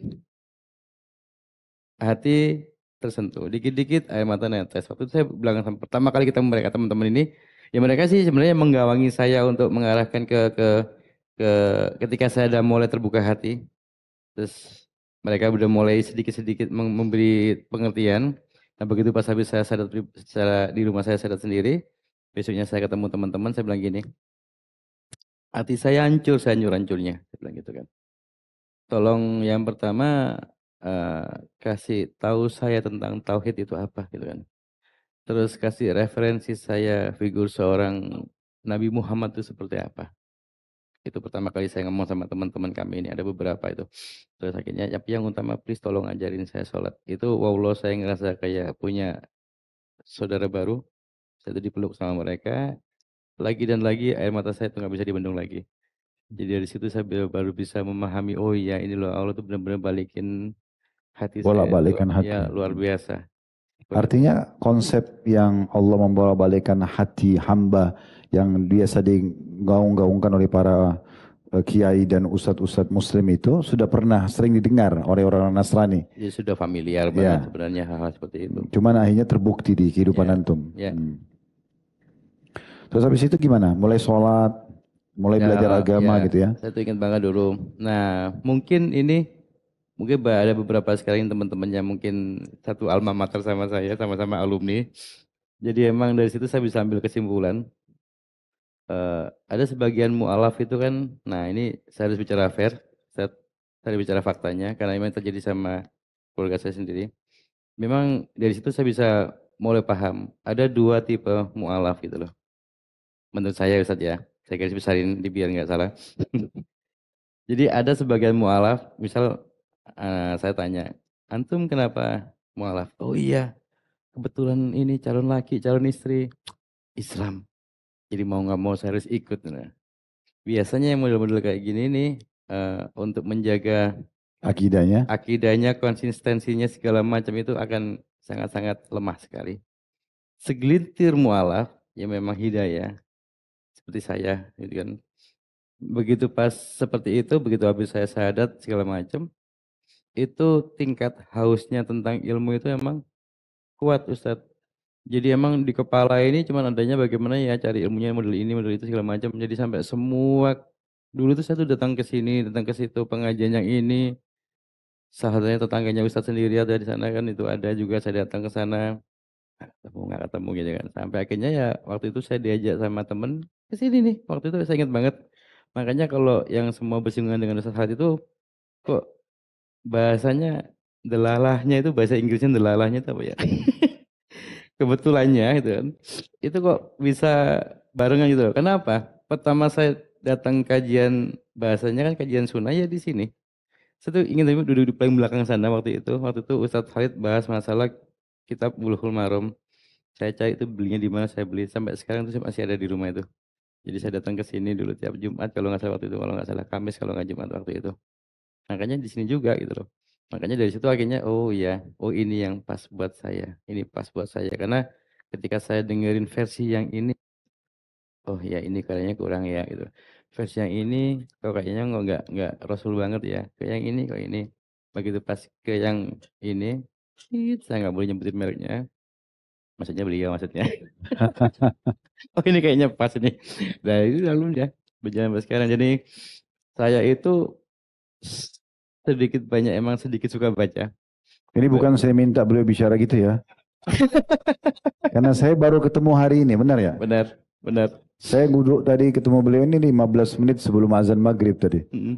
Hampir rata-rata tamu kita begitu. Saya belum pernah ketemu sebelumnya. Tapi Alvan loh Ustadz, semua itu yang bersangkutan nama beliau ini emang kebetulan. Pertama, saya datang ke sini kajian sunnah pertama di sini. 2016, 2017 kalau waktu itu waktu pas Bulughul Maram. Yang kedua, ini mungkin nih Ustadz nih, ini out of context, maksudnya agak sedikit beda dari konteksnya. Saya ini kan setelah memutuskan gantung alat musik saya kan saya online. Saya jadi driver online. Pernah satu malam itu saya kecapean. lagi online kecapean, dan satu parkir persis depannya Atwat Resto, itu subuh-subuh, saking lelahnya, beliau ini yang gedor kaca mobil saya. Motornya nggak bisa lewat, itu wow, begitu pas saya kebangun, waduh Ustaz, Ustaz naik motor waktu itu, Oh, saya gonceng, tidak tahu itu. jadi goncengan, karena pintu yang di tengah-tengah kali kan mobil saya, kayaknya ada yang gitu, oh ya, maaf ini mau lewat, Ustaz tadi lagi ya, kurang lebih seperti itu Ustaz. Masya Allah. Ya ala kulli hal. Jadi mulailah antum belajar Islam Ya, terus ya. Jadi tadi masuk Islam itu 2000 kurang lebih yang pas syahadat itu. 14-15. 2014, 10 tahun yang Dari lalu lah. situ gaspol udah. Semua saya rela ngeluarin buku ya sampai hitungan jutaan ya, maksudnya untuk semua buku, makanya di rumah itu alhamdulillah banyak buku Untuk tentang dipelajari. ya. Bagaimana dengan sekelnya teman-teman yang dulu itu? Begitu Yang tim itu. ya, pasti seperti biasa template itu, begitu tahu bahwa saya langsung eh, mualaf, saya Mereka muslim. tahu dari mana? Antum yang sampaikan atau? Pertama sempat hilang, Hmm. anak langsung hilang. Begitu syahadat, untuk menjauh dulu. Memang lebih penting buat saya pribadi, nggak penting ngurusin yang ini, saya harus keluar-keluar dulu, nggak dulu. Saya belajar dulu di sini. Dan memang kebetulan memang apa ya, bedanya gini, yang saya rasakan Ustaz, ketika pertama kali saya habis syahadat, itu yang saya rasakan gini Ustaz, saya tuh nggak bisa mengungkapkan bagaimana bangganya saya, bahagianya saya, itu menjadi seorang muslim gitu loh. Luar biasa, sampai orang kagak tanya aja ibaratnya gitu kan. Orang nggak tanya, oh saya muslim, I'm proud I'm muslim, I'm proud I'm muslim. Dan itu di mana aja. Sampai akhirnya saya memberanikan diri, saya pulang. Waktu itu habis saya sadar, sebenarnya saya sadar 2 kali Ustaz. Pertama sadar sendiri, terus dari situ getol kan. Pertama kali saya sholat, saya dikasih sama teman buku panduan sholat waktu itu, ada gambarnya sujud, ruku segala macam. Jadi saya sambil berdiri, bukunya di sini tuh, saya sambil baca gini, ruku itu kan. Iya, kemana lagi? Terus dan di rumah sendiri waktu itu kan saya kan, jadi ya, tapi getol banget ingin belajar kan, maksudnya getol banget mengalahkan semuanya. Jadi ya sambil baca, sambil gini, oh ya ini ruku ya, ini ya bacanya ini, nah itu waktu itu. Nah dari situ, itu selama sempat berapa bulan kemudian, dan itu semua kajian tuh saya datang alhamdulillah. Emang ya apa ya, tingkat hausnya emang luar biasa Ustadz. Sampai akhirnya ketemulah waktu itu ulama besar, memang nggak ada janjian, teman bilang, Mas ini ada Ustadz ini lagi kajian di sini. Aduh, ini yang sering nonton TV tuh ya, ya ngapain? Katanya mau syahadat di rumahnya Allah katanya. Nah, jadi saya tinggal tuh Ustadz, saya lari langsung datang ke masjid tersebut. Dan emang luar biasa, memang buat saya pribadi itu memang kalimat syahadat itu memang powerful sekali. Untuk yang kedua kalinya itu saya dapat nama beliau waktu itu, terus ditanyain waktu itu gini sama beliau, Dani apa yang bikin kamu pengen jadi muslim? Ya emang dari hati Ustadz ya, karena cuma bilang, Ustadz saya cuma pengen selamat dunia akhirat, that's it, gak lagi dari situ. Itu kami jabatan tangan, udah ucapin saya, akhirnya ngucapin kalimat syahadat lagi. Untuk yang kedua kalinya memang itu tadi, saya nggak bisa nahan lagi. Saya itu bangganya, senangnya, pokoknya udah nangis lagi untuk yang kesekian kalinya lagi ngucapin syahadat. Setelah itu baru saya langsung ada duit berapa, saya beli buku ini, buku itu, sambil datang ke kajian ini, kajian ini, kajian ini gitu. Dan itu alhamdulillah sampai sekarang maksudnya berjalan terus, buku baca tetap Kita belajar. kembali ke teman-teman tadi. Hmm. Mereka akhirnya tahu. Tahu, akhirnya Terus tahu. habis setelah tahu gimana Sempat reaksinya? dulu drummer saya itu kalau saya sebutin memang namanya terkenal banget di kalangan musisi untuk Jakarta ya. Itu kita ketemuan di Citos waktu itu di mall. Nah, ceweknya dia ini murtad. Dia harus pindah ke Nasrani karena dia tahu cowoknya ini berduit. Buat dia mungkin masa depannya cerah. Dia decide untuk melepas Islamnya, masuklah ikut sini dan ikut pelayanan aktif di gereja juga. Nah, ini ketemuan nih sama kita bertiga nih, karena emang kami yang paling dekat kan. Kok bisa gitu? Kok bisa kamu jadi kayak gini, kok bisa gitu? kok bisa kamu jadi malah nyemplung, ini bukan lagi domba yang tersesat, kamu domba yang kelempar ke Mars ini kayaknya kan, ini udah nggak bisa balik lagi nih. Saya Jadi cuma, gabung ke gereja Bawang tadi ya. ya terus akhirnya saya cuma bilang gini doang. Ini baru saya dengar soalnya nih. Masjid Islam. Sebenarnya banyak istilah Ustadz, banyak banget istilah. Udah jangan ditambah, nggak apa-apa. Oke. Jadi akhirnya belajar tadi lagi. Jadi pas dia tanya kenapa kok kamu jadi gini, saya cuma bilang gini, kalau kamu pengen tahu, saya bisa jelaskan. Karena buat saya Islam itu seperti ini. Dan ketika saya baca Quran itu, Al-Quran itu buat saya, Al-Quran itu matematika banget itu loh. Matematika sekali buat saya Al-Quran. Dan itu saya jelaskan ke beliau. Gini. Tapi ya dengan sebatas pengetahuan yang saya punya waktu itu. Begitu saya dengar, saya seperti ini, dia langsung paham kan. Karena memang kita start dari pelayanan yang sama. Ketika dari nol sampai jadi gede, kita saya sama beliau ini. Saya begitu ngeluarin statement seperti itu, langsung dia, oke stop. Nggak usah dijelasin. Saya udah paham. Nah, per hari itu langsung ya, semuanya satu persatu yang memang dulu satu tim pelayanan ya emang yes udah beda lagi. Jadi ya saya mulai dengan hidup yang baru Itu lagi. 2014 itu? Kurang lebih sekitar 2014, 2015. Berarti langsung stop ya? Ya. Oke, setelah itu gimana dengan aktivitas setelah jadi Muslim? Kan sudah meninggalkan nih profesi musiknya, yang mungkin dulu jadi sumber income juga. Ya. Oke, apa kira-kira antum alihkan ke apa itu? Jadi saya waktu itu benar-benar dari nol. Saya ingat banget itu waktu itu kebetulan ibu saya sendiri waktu itu pernah ngomong sama saya, kan saya bilang waktu itu pas habis saya syahadat sama ulama itu, saat itu saya pulang saya bilang, nah kebetulan rumah saya kan nempel sama musola itu. Saya ingat banget waktu menjelang sholat subuh, saya lompat dari samping masuk ke musola itu yang notabene itu musola kenal saya dari kecil. Itu tempat saya main dari kecil kalau saya lagi nungguin teman-teman lagi ngaji maghrib itu kan udah selesai main-main. Jadi mereka tahu kita lah ya. Begitu saya masuk saya bilang assalamualaikum. Nunjuk rumah. Mas, loh. Mas. Terus saya bilang saya muslim. Alhamdulillah akhirnya singkat cerita sholat bla bla bla saya pulang. Nah, bapak ibu saya ini rumah sendiri atau sama orang tua? Sama orang tua, sama orang tua saya tinggal. Dan saya cuma doain aja Allah, saya nggak mau nyakitin orang tua. Tapi saya harus ngomong.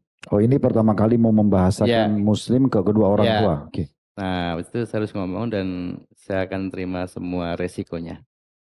Udah. Ini doa antum kepada Allah. Ya. Saya tidak mau sakitin orang tua dengan menyampaikan ini, tapi saya siap menerima resikonya. Oke, terus? Udah, saya lewat samping lagi. Ternyata orang tua saya udah standby di situ semuanya udah. Karena tahu mungkin antum ke masjid. Wallahualam. Antara tahu apa enggak. Tapi waktu itu pagi-pagi udah akhirnya saya nggak banyak ngomong juga. Cuma bilang, Bapak, Ibu, saya Muslim. Udah itu doang. Bapak saya sih reaksinya biasa aja. Oh, nah Ibu ini yang agak. Tapi Bapak antum kenal tadinya Muslim kan? Ya makanya, alumni. Kan gitu. Gitu pas saya bilang gitu kan, kenapa Bapak saya biasa aja? Secara kan beliau veteran kan. Nah, mungkin responnya biasa aja. Nah yang agak lebih ini Ibu.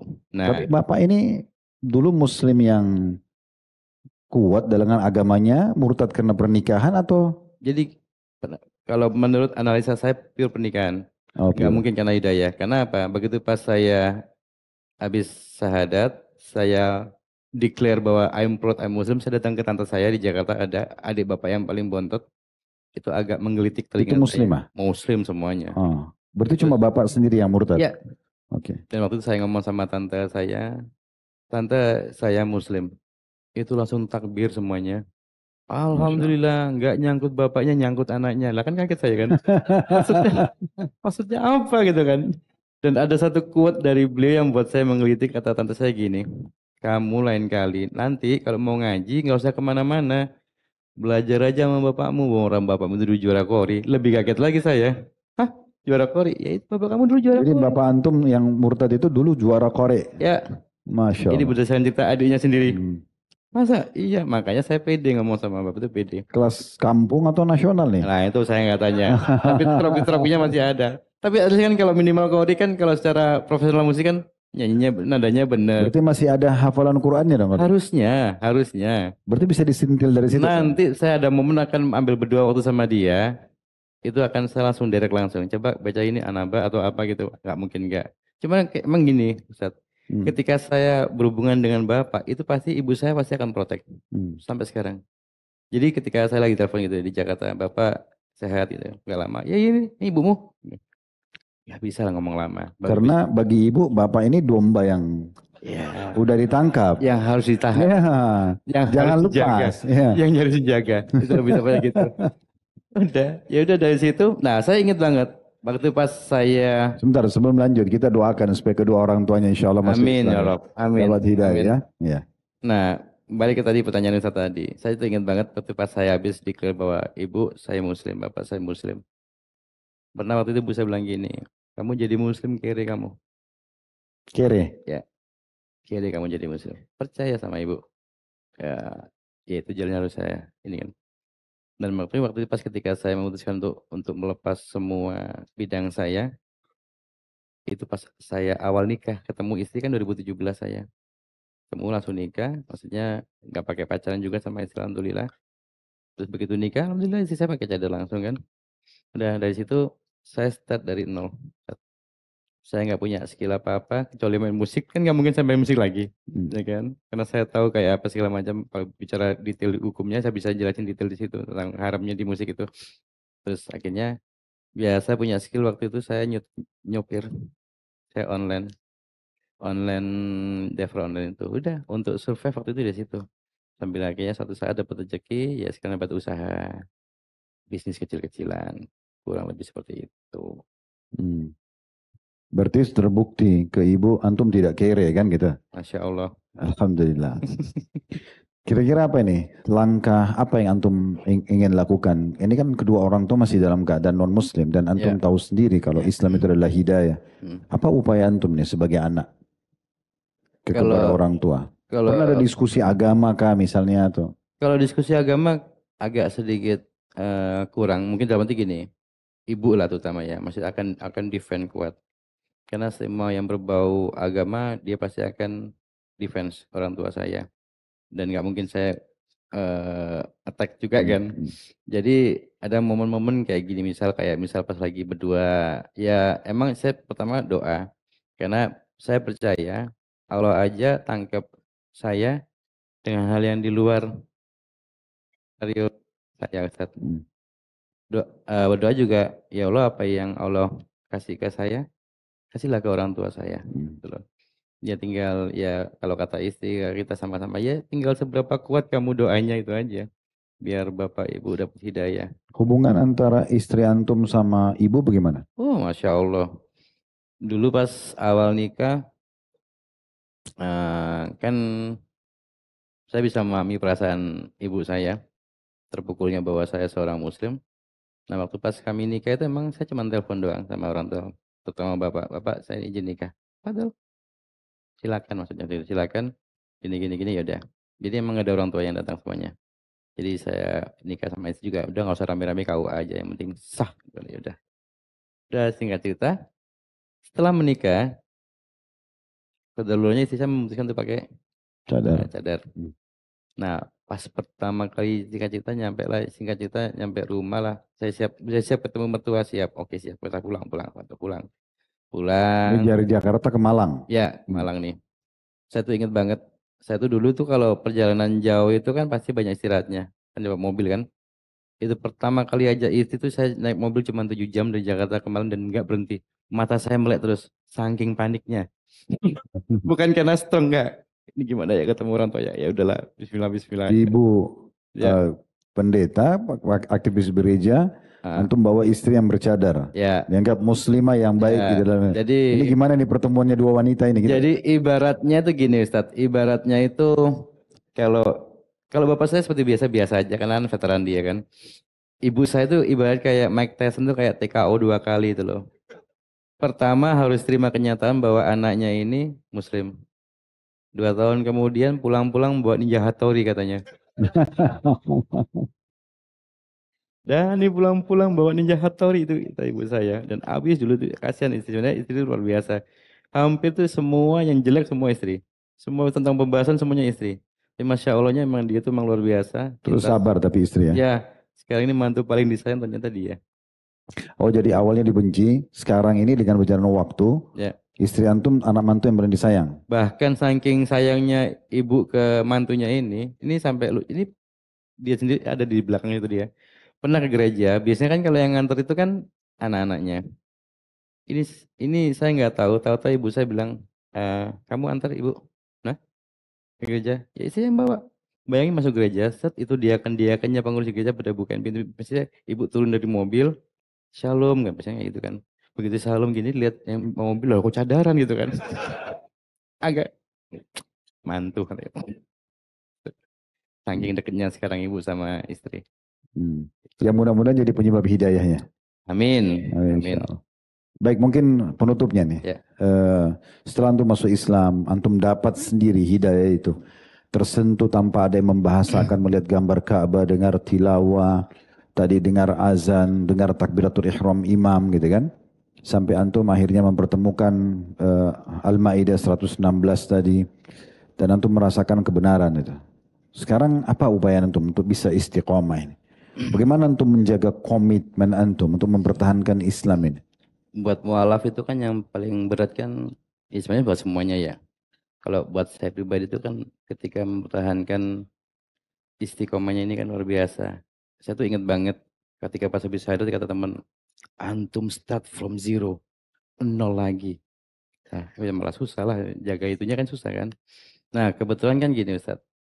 2000 waktu pas awal-awal Ana syahadat, waktu itu kan Ana dikasih buku Cordoba, Quran Cordoba.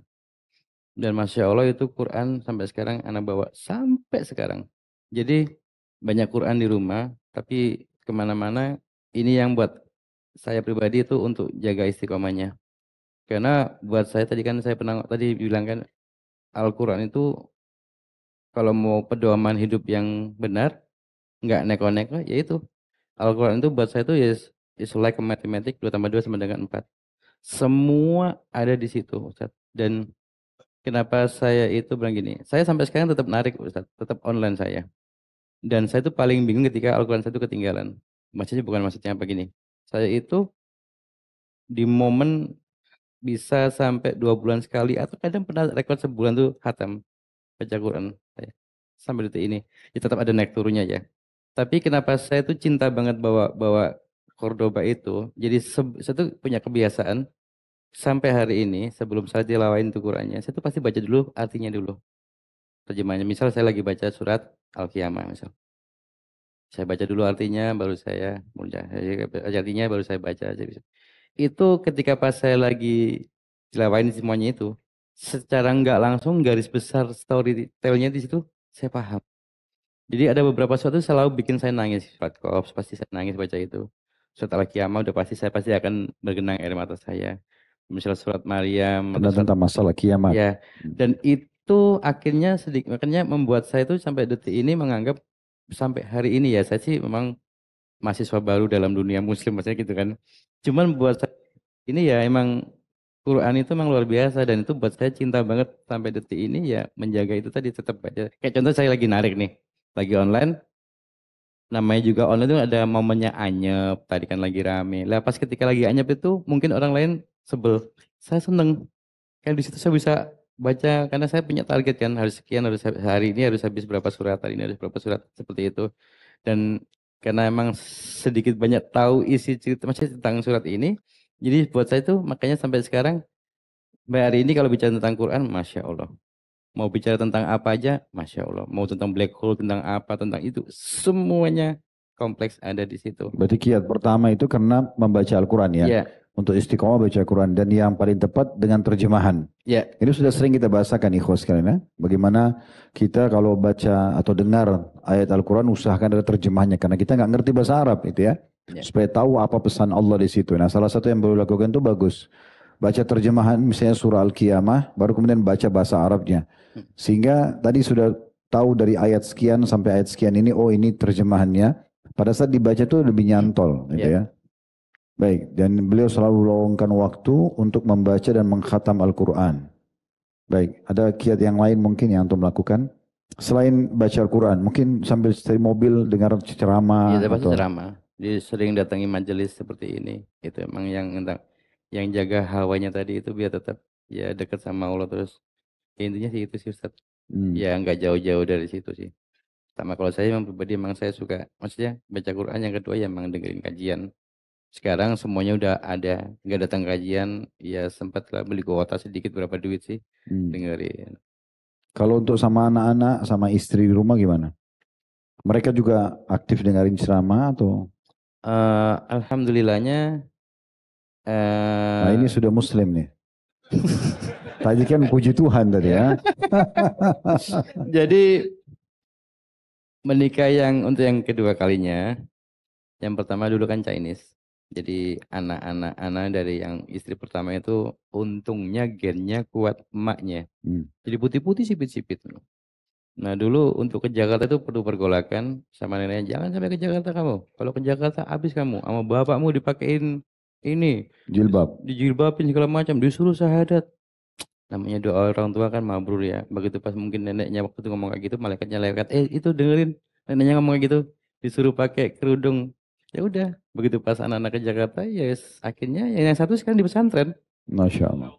Yang satu di pesantren. Alhamdulillah. Satu Hmm. pesantren.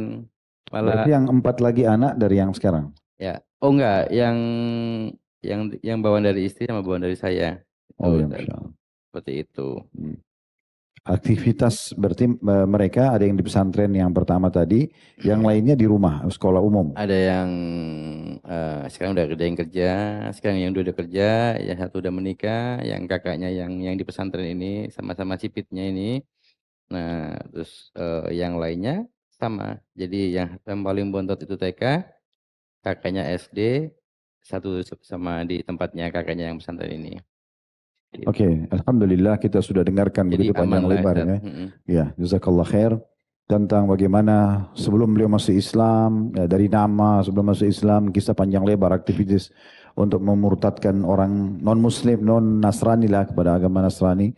Kalau kita orang Islam mungkin dimurtadkan sampai pakai musik dan segala macam, akhirnya dapat hidayah, sebabnya sudah kita dengar dan termasuk kiat-kiat untuk istiqomahnya ya.